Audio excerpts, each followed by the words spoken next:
یہ قادیانیوں کو کافر کہا. ٹھیک ہے جناب، بہت سے لوگ یہاں بیٹھے ہیں. قادیانی کون سا کلمہ پڑھتے ہیں؟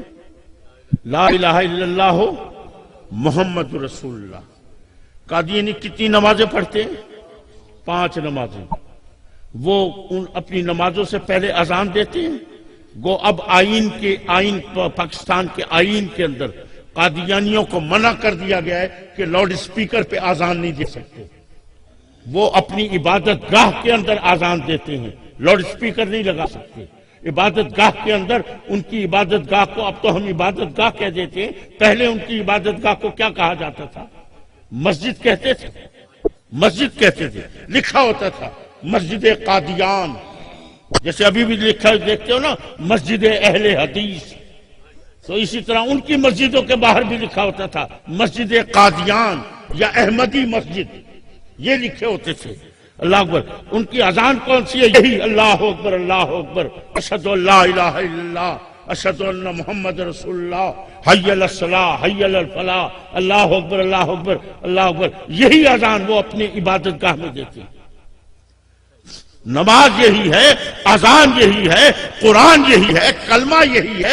اللہ اکبر. ان کی جتنی بھی یہ حج، زکوٰۃ، روزہ، سب کچھ یہی ہے. ان سے پوچھو تمہاری شریعت کا نام کیا ہے؟ وہ مرزا کو نبی مانتے، رسول نہیں مانتے. نبی مانتے، رسول نہیں مانتے. شریعت کس کی ہوتی ہے؟ نبی کی ہوتی ہے، رسول کی. نبی اور رسول میں فرق کیا ہے؟ نبی اور رسول میں فرق یہ ہے کہ رسول وہ ہوتا ہے جس کی شریعت ہوتی ہے، نبی کی شریعت نہیں ہوتی. اس لیے ان سے پوچھیں کہ تمہاری شریعت کا نام کیا ہے، تو وہ کہیں گے شریعت محمدیہ، کیونکہ مرزا کو نبی مانتے، رسول نہیں مانتے. شریعت محمدیہ ہے، قرآن یہی، سب کچھ یہی. کیوں ان کو کافر قرار دیا ہے؟ صرف ایک لفظ کا ترجمہ تبدیل کیا، ایک لفظ کا. اور وہ کون سا ہے؟ خاتم. وہ لفظ کون سا ہے؟ خاتم. اللہ اکبر اللہ.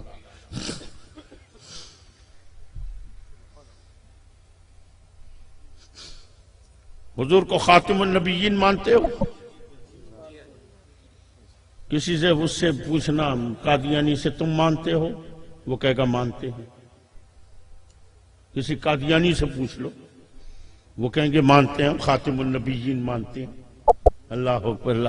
قرآن پڑھتے ہیں، اس میں خاتم النبیین پڑھتے ہیں، حضور کو مانتے ہیں. لیکن انہوں نے اس کا کیا کیا؟ صرف خاتم کے لفظ کا ترجمہ تبدیل کر دیا. کیونکہ ہم ترجمہ کیا کرتے ہیں خاتم کا؟ ہم وہ ترجمہ کرتے ہیں جو میرے نبی نے بتایا ہے. ہم اپنی طرف سے من گھڑت ترجمہ نہیں کرتے. اور میرے نبی نے خاتم کا ترجمہ کیا فرمایا؟ فرمایا انا خاتم النبیین ولا نبی بعدی. اللہ اکبر. خاتم کا ترجمہ یہ کیا کہ وہ نبی کے جس کے بعد کوئی نبی نہیں آتا. حضور نے ترجمہ کر دیا. لیکن یہ کیا کرتے؟ یہ قادیانی کا ترجمہ کرتے ہیں. ذرا اٹھاؤ کبھی عربی کی لغت، اس میں دیکھنا خاتم کا کیا ترجمہ لکھا ہے. اس میں خاتم کا ترجمہ ختم بھی لکھا ہے. جس پر کوئی چیز ختم ہو جائے اس کو بھی خاتم کہتے ہیں. اور خاتم کا ایک اور ترجمہ بھی ہے، اور وہ کیا ہے؟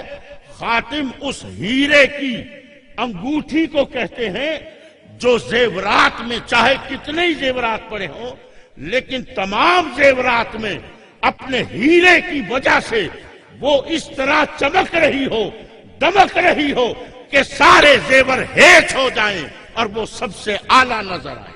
نعرہ تکبیر، نعرہ رسالت، فیضان حضور غزالی زمان، فیضان حضور کاظم کریم. سنو انہوں نے کیا ترجمہ کیا خاتم النبیین کا.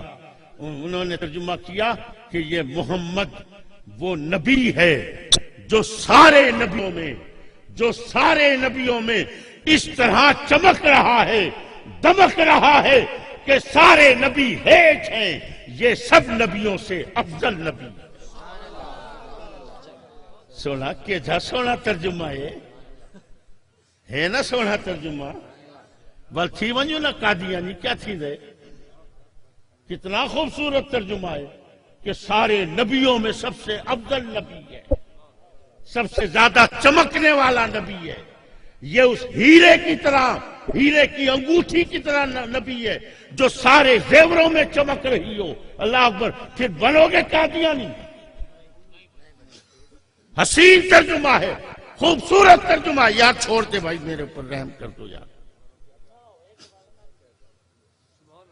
سارے پاسے یہ چمڑ چامڑ ہی دے لگے کھڑے، کوئی گال کر سڑی کوئی سنتا کہ نہیں بابا۔ لوگوں کو آتے ہیں اللہ کے واسطے نماز پڑھو، نہ صحیح ہاتھ چمواؤ پیر چمواؤ، نماز کوئی نہ پڑھو۔ لا حول ولا قوت الا باللہ العلی العظیم۔ اللہ تعالی ہم سب کو عقل سلیم عطا فرمائے۔ عزیزان محترم، ذرا سوچو خدا کے لیے، ایک قادیانی اگر ایک لفظ کا ترجمہ تبدیل کرتے ہیں تو تم ان کو کافر کہہ دیتے ہو، اور جنہوں نے پورے قرآن کا بیڑا غرق کیا ہے۔ میرے پاس ابھی رمضان شریف میں